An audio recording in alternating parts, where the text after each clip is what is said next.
Hello दोस्तों, नमस्ते। मैं रुक्मणी प्रजापति ऑफिशियल चैनल में जाइए दोस्तों। एक प्यारा सा गाने गीत कैसा लगेगा कमेंट में बताइए। ज़्यादा से ज़्यादा प्यार दुलार दीजिए दोस्तों। हेलो दोस्तों, नमस्ते। मैं कंचन प्रजापति बोल रही हूँ। आप लोग का स्वागत करती हूँ। एक गारी गीत लेके आई हूँ। कैसा लगे वीडियो को लाइक करना दोस्तों, आगे बढ़ाना, हम सब पर भी ध्यान देना दोस्तों।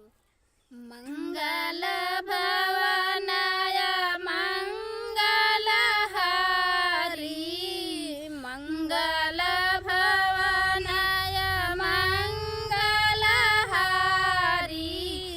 हवा मिलाई पूरी तरकारी, हवा मिलाई पूरी तरकारी।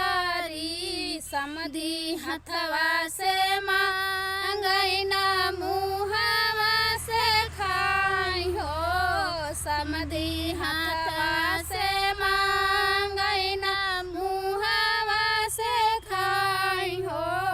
आज पेटवा देखावई हमारे दुआरी, हाँ सीताराम के भजो।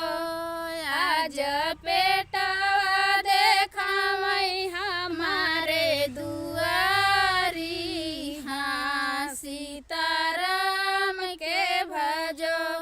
मंगल भवनाय मंगल हारी, मंगल भवनाय मंगल हारी।